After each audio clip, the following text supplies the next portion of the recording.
জনৈক আইনজীবী আমাকে একটি নোটিশ পাঠিয়েছেন।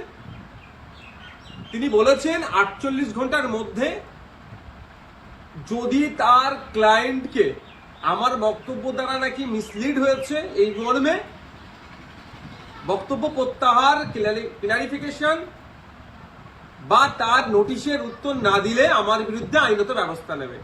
আমি বলি 48 ঘন্টা কেন, 800 ঘন্টা কেন, আর 8 মিনিট কেন, আমি তার নোটিশের কোনো প্রতি উত্তর দেব না। আমার বক্তব্য যদি আইন বহির্ভূত হয়, আমার বক্তব্য যদি সংবিধান বহির্ভূত হয়, সিধে চলে যাক সে কোর্টে, আইনের মাধ্যমে তার সাথে আমার বোঝাপড়া হবে। আমাকে নোটিশ পাঠিয়ে কি ধমকানো চমকানো হচ্ছে?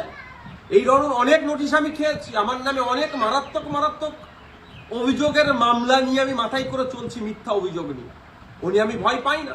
তো যদি মনে করেন নওশাদ সিদ্দিকীকে এই নোটিশ পাঠিয়ে ধমকাবো চমকাবো বসিয়ে দেব, আমি তাতে ভয়ও পাবো না, আমি চমকেও যাব না। কারণ আমার অনেক দেখা হয়ে গেছে এইগুলো, কারণ আমি বলে যাই।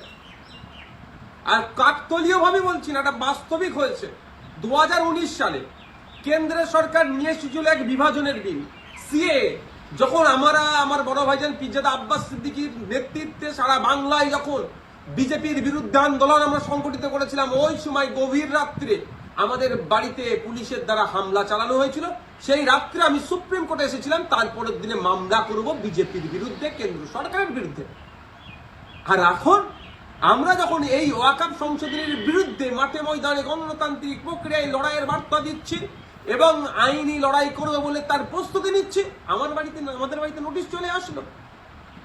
নোটিশ আসুক। ভিডিওর মাঝে সকলের কাছে একটি অনুরোধ, আইএসএফ সহ ভাইজানের সমস্ত রকম খবরাখবর সকলের আগে দেখতে আইএসএফ ফরএভার আমাদের এই ইউটিউব চ্যানেলটিকে সাবস্ক্রাইব করে পাশের ঘন্টাটি বাজিয়ে রাখুন। 100 বার নোটিশ আসুক, এতে আমি ভয় পাই না। কিন্তু এটুকু আমি বাংলার মানুষকে জানিয়ে রাখতে চাই যে যারা প্রতিনিয়ত মুসলিমদের বিরুদ্ধে কথা বলছে, মাদ্রাসা নিয়ে কথা বলছে, মসজিদ নিয়ে কথা বলছে, কোরআন শরীফ নিয়ে কথা বলছে, তাদের বিরুদ্ধে নোটিশ যাচ্ছে না কেন, তাদের বিরুদ্ধে আইনত ব্যবস্থা গ্রহণ করছে না কেন?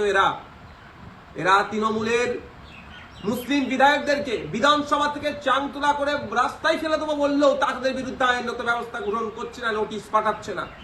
আর নওশাদ সিদ্দিকীর কাছে নোটিশ পাঠিয়ে দিচ্ছে। ঠিক আছে, আইনি লড়াই আমি লড়ে নেব।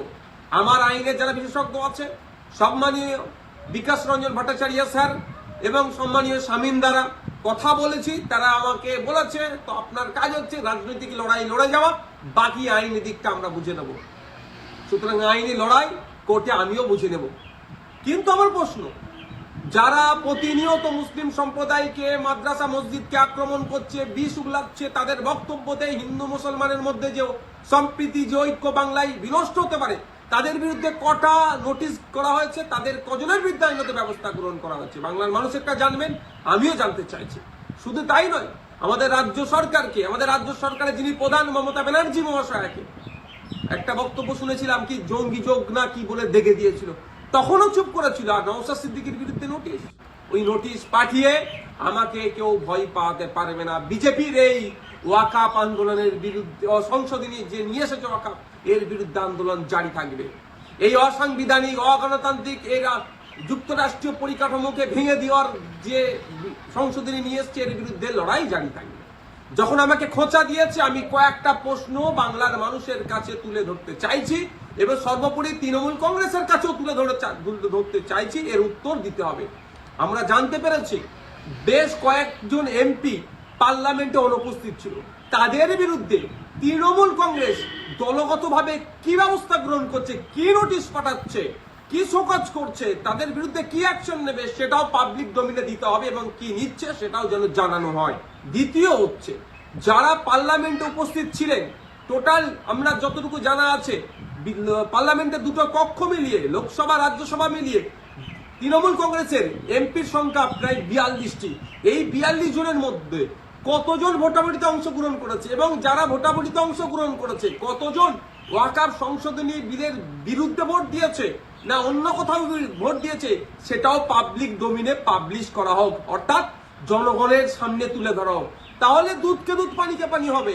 নাহলে এই ধরনের ঘটনা ঘটতে পারে যে উপস্থিত ছিল ভোট দানের সময় এই ওয়াকফ সংশোধনীর পক্ষে মানে বিরুদ্ধে না ভোট দিয়ে বিজেপিকে সুবিধা করার জন্য তাদের পক্ষে ভোট দিতেও পারে, বিশ্বাস নেই এদেরকে আমার। তাই এই ডেটাটা পাবলিক ডোমিনে দেওয়া হোক।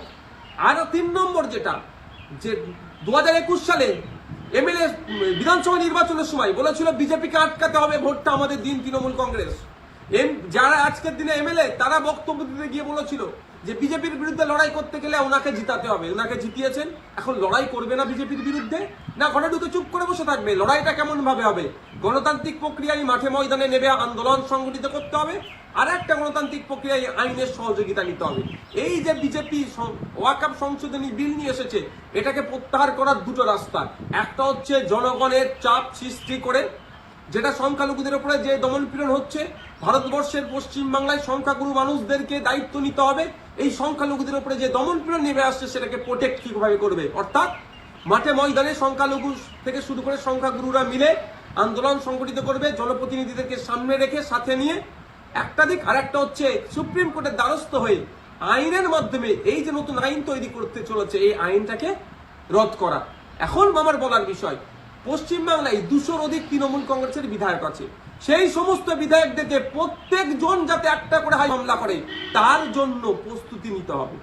এবার আমি এটা তৃণমূল কংগ্রেসের সুপ্রিমোকে বলছি, তৃণমূল কংগ্রেসের দলকে বলছি এবং সাধারণ ভোটারদেরকে বলছি। ভোটের সময় কিন্তু এই সমস্ত এমএলএ গুলো প্রার্থী ছিল, তারা বলেছিল বিজেপির বিরুদ্ধে লড়াই করবে। আজকে বিজেপির বিরুদ্ধে লড়াই দেখানোর জায়গা হচ্ছে মামলা করতে হবে। এদের 42 জন রাজ্যসভা লোকসভা মিলিয়ে এমপি আছে, 42 আর এই প্রায় 220টা মতো, 250-র অধিক মামলা কিন্তু তৃণমূল কংগ্রেসকে করতে হবে। তার পয়েন্ট অনুযায়ী আমি বলে দিচ্ছি, এইটা চাপ তৈরি করতে হবে। আমি নওশাদ সিদ্দিকী একা যদি আমি একাধিক মামলার দায়িত্ব নিতে পারি, হাজার হাজার মামলা হবে ওয়াকফ সংশোধনী বিলের বিরুদ্ধে, সেটা আমি ভালো করে জানি, বিজেপিও জানে, তৃণমূল কংগ্রেসও জানে, আমি পাবলিকও জানে। কিন্তু তৃণমূল কংগ্রেস কটা মামলা করছে, না মামলা না করে বিজেপিকে জায়গা করে দিচ্ছে, সেটাও পাবলিককে দেখতে হবে। ভোটার যারা ভোট দিয়েছিলেন 2021 সালে, যারা ভোট দেননি তৃণমূল কংগ্রেসকেও, কিন্তু আপনার জনপ্রতিনিধি যারা এলাকায় আছে তাদের কাছে তুলুন আওয়াজ যে আপনাদেরকে মামলা করতে হবে। মালদা থেকে কংগ্রেসের একজন এমপি আছেন, তাকেও আমি অনুরোধ করছি আপনিও সুপ্রিম কোর্টে চলেন, গিয়ে মামলা করবেন। এখন দেখার বিষয় তৃণমূল কংগ্রেসের কতজন এমএলএ কতজন এমপি মামলা করছে এবং আমরা ভোটাররা কতজনকে মামলা করাতে পারছি প্রেসার বিল্ড আপ করে, সেটাই এখন দেখার বিষয়।